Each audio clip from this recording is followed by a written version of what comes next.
Il y a une phrase, une seule, que 99% des gens ne connaissent pas, et pourtant, elle a le pouvoir de tout transformer. Pas dans un futur lointain, pas après des années d'efforts, mais dès que vous la comprenez vraiment.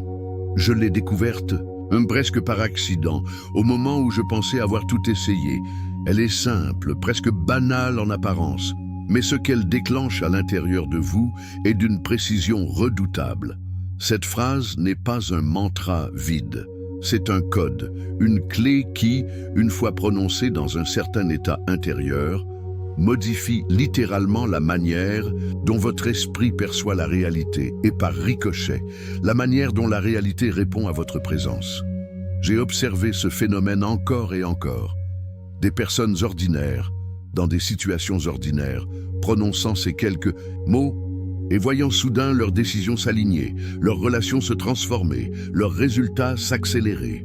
Pas par hasard, mais par un enchaînement de synchronicités trop précises pour être ignorées.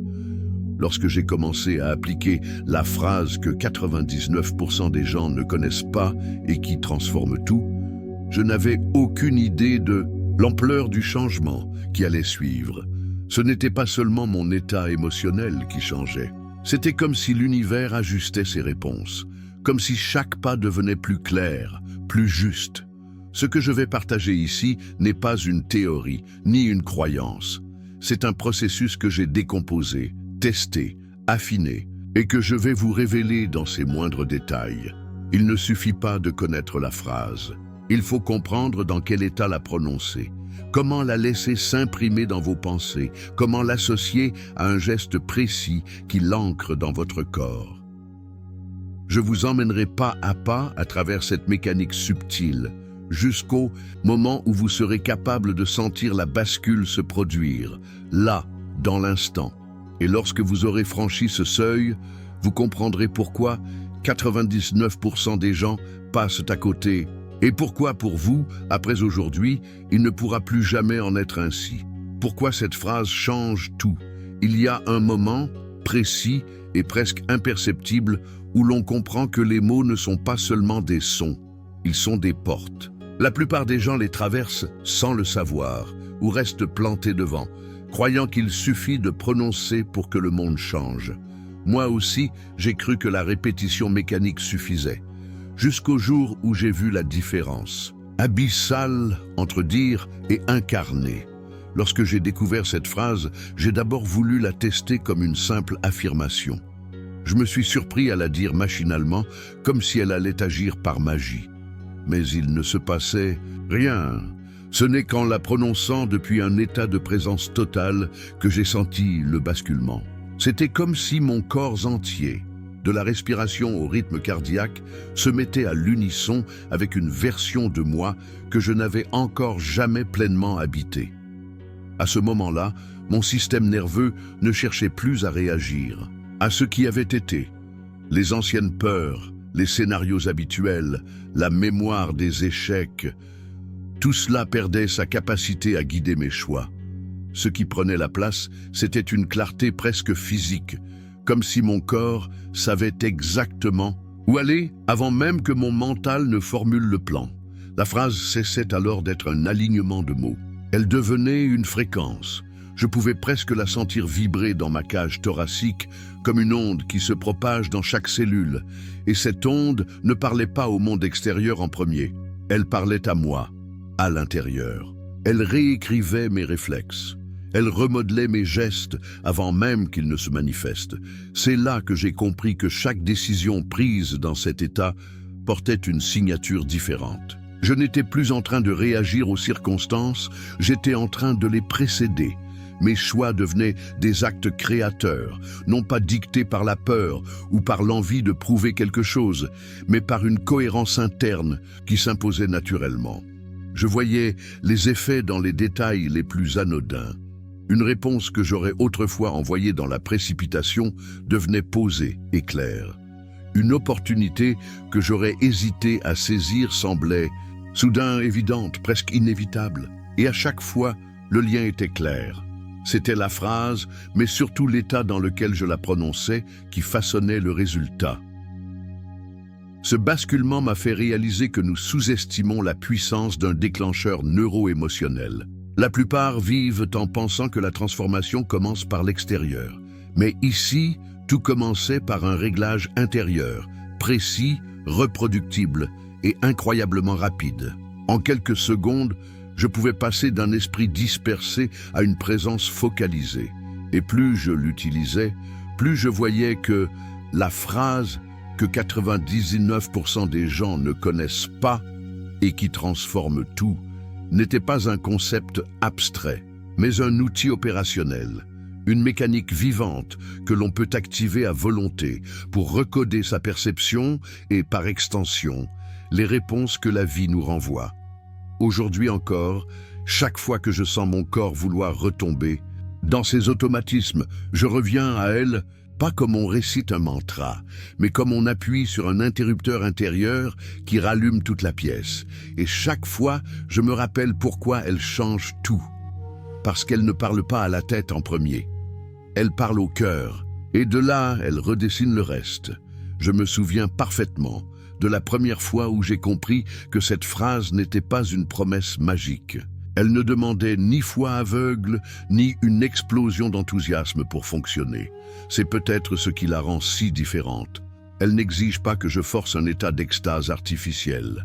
Elle m'invite simplement à un réglage, précis de mon intériorité. J'avais longtemps cru qu'il fallait y croire pour que quelque chose marche. Mais croire aveuglément, c'est aussi se fermer à l'observation lucide. Cette phrase n'a pas besoin de ma croyance comme carburant. Elle se nourrit de mon engagement à la vivre, à la tester, à l'incarner. Ce n'est pas une question de foi, c'est une question de cohérence entre ce que je pense, ce que je ressens et ce que je fais. Elle ne cherche pas non plus à remplacer mes actions. Au contraire, elle leur donne une direction.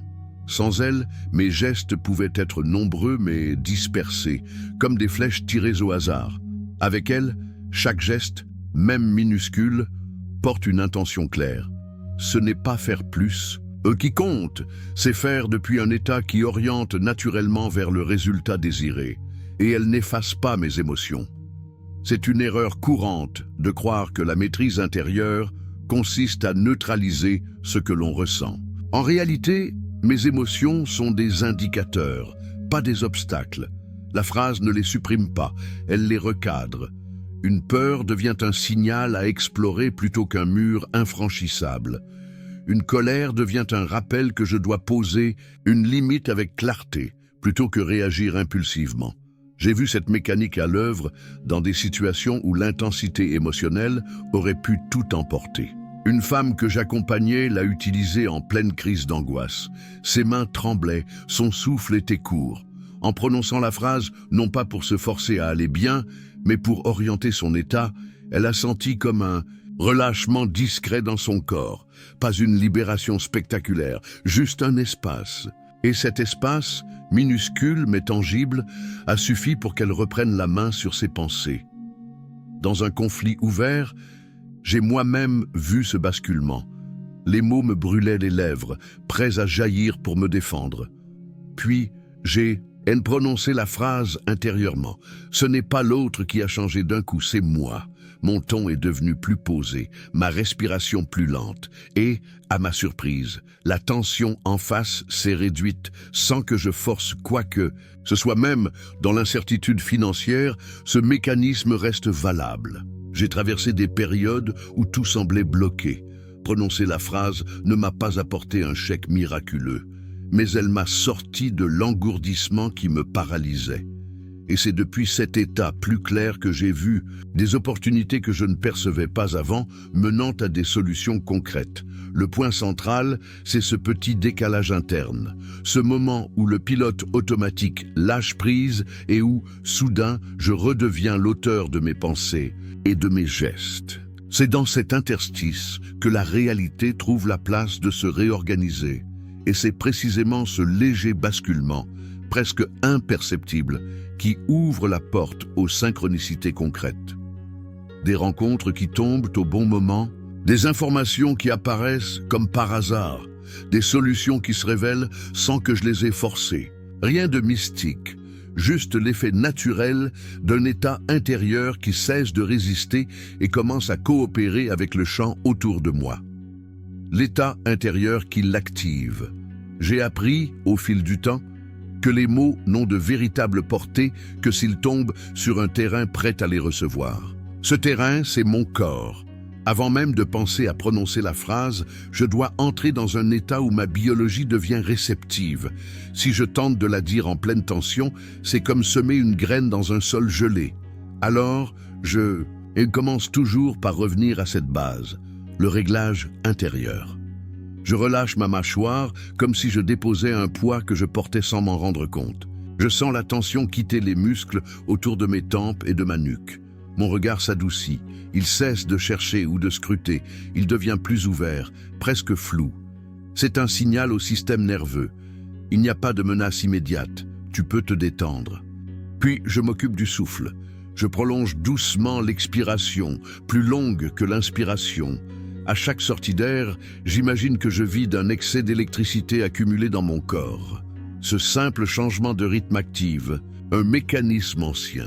Le système parasympathique prend le relais, la partie de moi qui sait se calmer, se réparer, se régénérer. Je laisse alors mon souffle descendre dans la zone du cœur, pas seulement physiquement, mais comme si j'y respirais depuis l'intérieur. Là, quelque chose se dépose.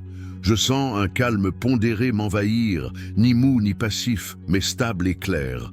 Ce calme n'est pas le fruit d'un effort mental, c'est la conséquence naturelle d'un corps qui sort de l'alerte. À ce moment-là, mon rythme cardiaque se stabilise. Je pourrais presque entendre la régularité de ses battements, comme une pulsation tranquille qui accompagne ma présence. Mon esprit s'éclaircit, les pensées cessent de s'entrechoquer. L'attention devient plus large, comme si je pouvais percevoir plus de détails autour de moi sans effort. C'est seulement là que la phrase trouve son terrain fertile. Si je la dis trop tôt, elle glisse sur moi. Mais dans cet état, elle s'ancre. Je la sens descendre dans mes tissus, se graver dans mes muscles, s'imprimer jusque dans mes mains. Mon visage lui-même semble en porter la trace, comme si les micro-expressions confirmaient l'état que je viens de choisir. Ce que je ressens alors n'a rien à voir avec la suggestion mentale. Ce n'est pas une tentative d'auto-hypnose ou de persuasion forcée. C'est une hygiène neuro-émotionnelle qui prépare mon système à recevoir une information et à l'incarner immédiatement. C'est pourquoi je ne commence jamais par les mots. Je commence par l'état, car une phrase, même puissante, devient ordinaire si elle ne repose pas sur une physiologie alignée. Mais avec ce réglage préalable, elle devient une commande claire, adressée au corps et à l'esprit, un ordre que la biologie entière se met à exécuter sans résistance. La formulation cœur du procédé. Il y a un moment, lorsque l'état est prêt, où les mots deviennent le levier qui enclenche tout. Pas des mots choisis au hasard, mais une formule précise, taillée comme une clé pour une serrure bien particulière. J'incarne maintenant l'état qui crée ce que je demande. La première fois que je l'ai prononcé dans cet état aligné, j'ai senti un frisson parcourir tout mon corps, comme si chaque cellule comprenait la consigne. Le verbe incarner est la première pierre. Il met fin à l'attente, à la quête, interminable, à ce réflexe humain de toujours se percevoir en chemin vers ce que l'on veut. Incarner, c'est habiter ici et maintenant la version de soi qui ne cherche plus, mais qui vit déjà la réalité désirée. C'est un raccourci biologique vers la certitude. Puis vient le mot « maintenant ». Ce mot agit comme une coupure nette, une séparation avec l'inertie du passé et la projection constante vers un futur hypothétique. Maintenant, c'est le point d'impact. Ce mot ne me permet pas de me cacher derrière des « plus tard » ou des « quand les conditions seront réunies ». Il m'oblige à prendre position, à occuper pleinement le moment. L'état précède toujours l'objet du désir. C'est une vérité que j'ai mise longtemps à comprendre. On croit souvent que c'est l'obtention de ce que l'on veut qui amène l'état recherché. Paix, sécurité, confiance. Mais c'est l'inverse. C'est l'état qui prépare et organise la matière pour qu'elle reflète ce que l'on ressent déjà. La phrase me rappelle cette loi invisible à chaque répétition. Enfin, la mention de ce que je demande.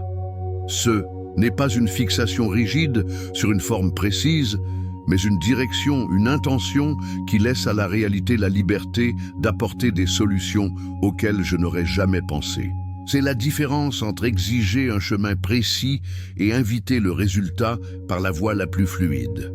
Selon le contexte, j'adapte la phrase sans trahir son ossature. Dans une relation, je peux dire « J'incarne maintenant l'état d'écoute claire qui crée une conversation vraie ».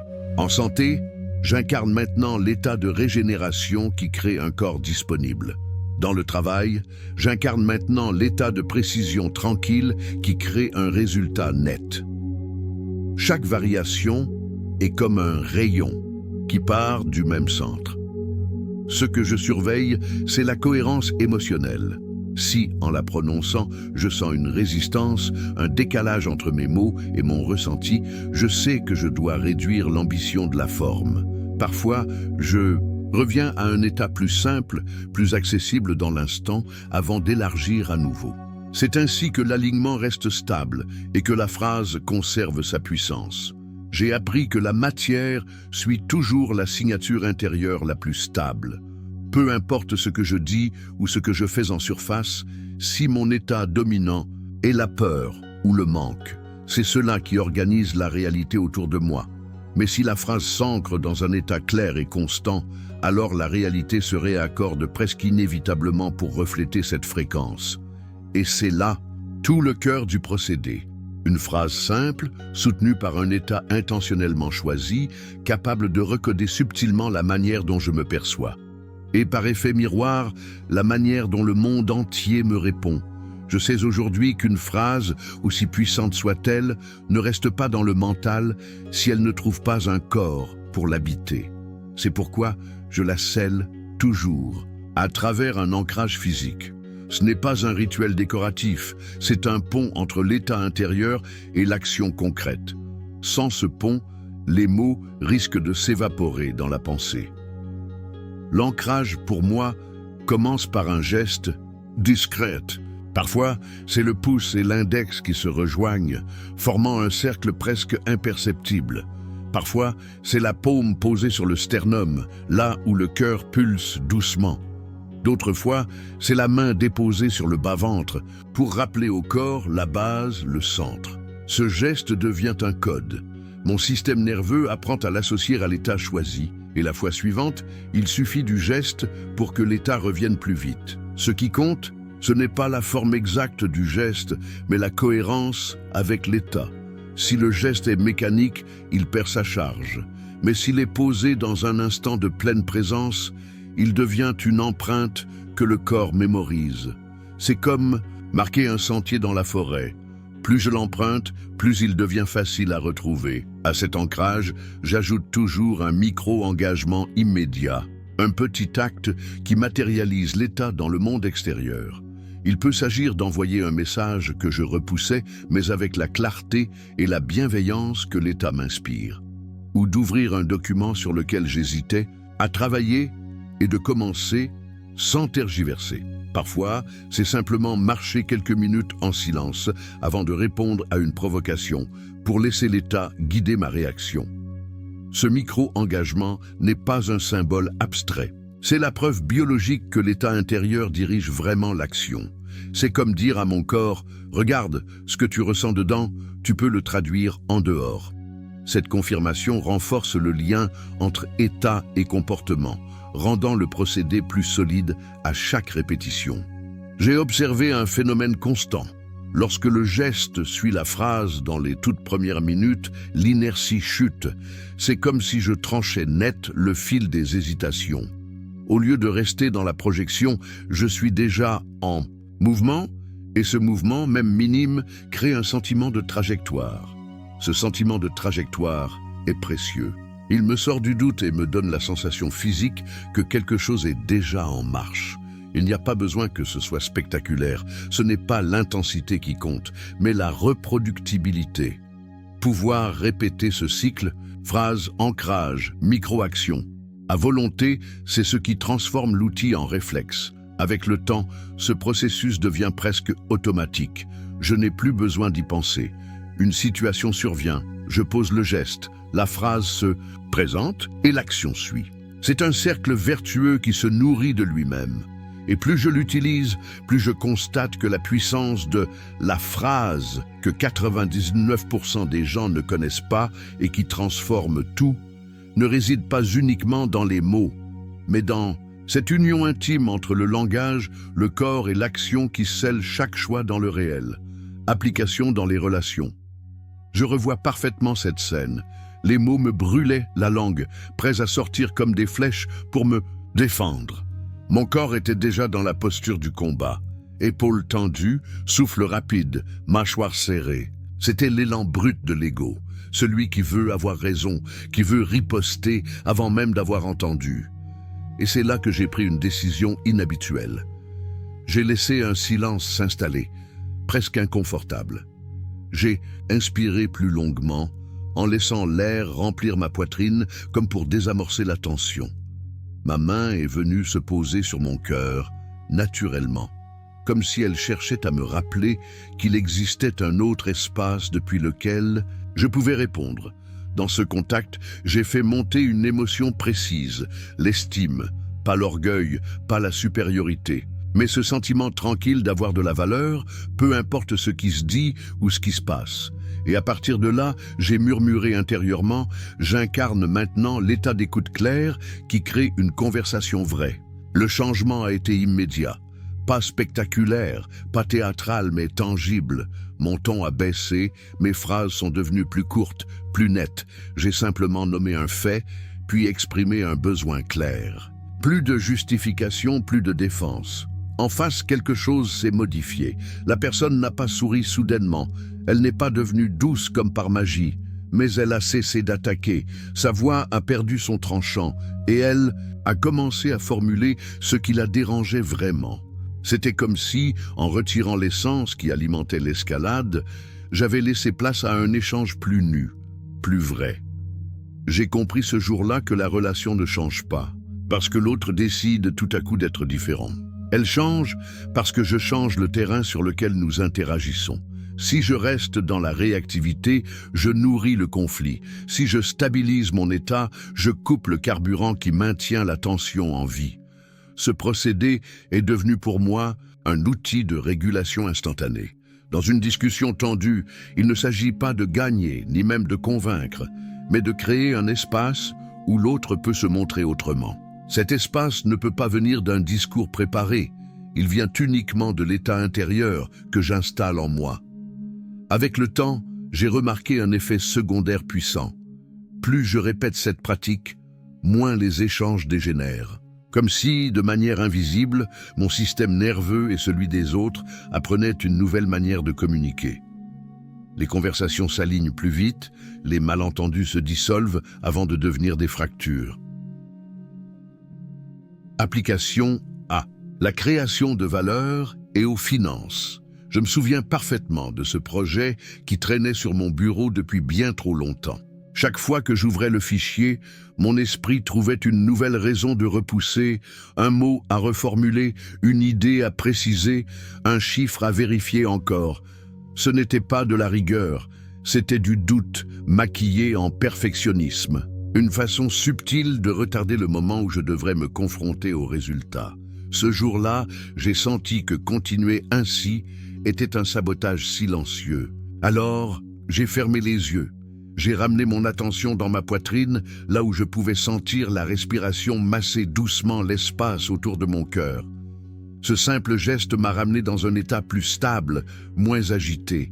Et, dans ce calme retrouvé, j'ai prononcé intérieurement « J'incarne maintenant l'état de précision tranquille qui crée un résultat net. » Ces mots ont agi comme un point d'ancrage. La précision tranquille dont je parlais n'était pas celle du contrôle obsessionnel, mais celle d'un geste assuré, clair, sans tension inutile. La création d'un résultat net n'impliquait pas la perfection, mais la complétude, amener la tâche à un point où elle peut vivre en dehors de moi. Je n'ai pas cherché à tout régler en une fois. J'ai choisi un micro-engagement, finaliser la section d'ouverture et rien de plus. C'était volontairement modeste, car je savais que la puissance de l'État venait de sa capacité à se maintenir, pas de son intensité initiale. En moins d'une heure, l'ossature était claire. Je n'avais plus cette sensation d'étouffement que procure le travail inachevé. J'ai envoyé le document sans hésitation, sans suranalyser. Je ne cherchais pas à deviner la réaction, je savais que le geste était aligné. Le lendemain, le retour est arrivé. Un message concis, une négociation fluide, puis un accord. Rien de spectaculaire, mais tout était net, rapide, sans friction. J'ai compris alors que la phrase n'avait pas changé l'opportunité en elle-même. Elle avait changé mon rapport à l'action et donc la cadence de mes décisions utiles. Pour entretenir cette dynamique, j'ai commencé à tenir un journal minimaliste. 3 lignes, pas plus. La première pour noter mon état au réveil, sans jugement, juste un constat. La deuxième pour inscrire le geste d'alignement que j'avais posé dans la journée. La troisième pour relever un signe concret de cohérence apparu, une réponse inattendue, une ouverture imprévue, un petit succès direct ou indirect. Ce suivi n'est pas un tableau de performance, il est un miroir. Il montre les corrélations entre ce que j'incarne et ce qui se manifeste. Avec le temps, j'ai vu un changement clair. De plus en plus souvent, l'état précède le résultat. Ce n'était plus une coïncidence, c'était une mécanique dépannage des dérives et consolidation. Avec le temps, j'ai découvert que même un outil aussi puissant que cette phrase pouvait perdre de sa force si je le laissais dériver vers l'automatisme. Il existe 3 dérives principales qui reviennent souvent et que j'ai dû apprendre à reconnaître et à corriger sans me juger. Elles ne sont pas des signes d'échec, mais des rappels subtils que l'état intérieur doit rester vivant. La première, c'est la récitation creuse. Parfois, je me surprends à prononcer la phrase mécaniquement, comme on récite un texte appris par cœur. Dans ces moments-là, elle n'a plus de densité. Elle devient un bruit parmi d'autres. Alors je fais une pause. Je reviens à mon souffle. Je respire profondément dans la zone du cœur et j'appelle une émotion simple, presque primitive, la gratitude tranquille. Pas l'euphorie, pas la joie débordante, juste cette chaleur douce qui dit « tout va bien, ici et maintenant ». Une fois cette sensation installée, la phrase retrouve immédiatement son pouvoir. La deuxième dérive, c'est l'attachement à la forme. Je me surprends parfois à vouloir que la réalité suive exactement le scénario que j'ai imaginé. C'est insidieux, car cet attachement glisse dans mes mots sans que je m'en rende compte. Dans ce cas, j'ajoute intérieurement « pour le bien de tous ». Cette simple extension agit comme une ouverture dans la structure. Elle me rappelle que l'univers dispose de voies infinies pour matérialiser mon intention, souvent mieux que ce que mon mental peut concevoir.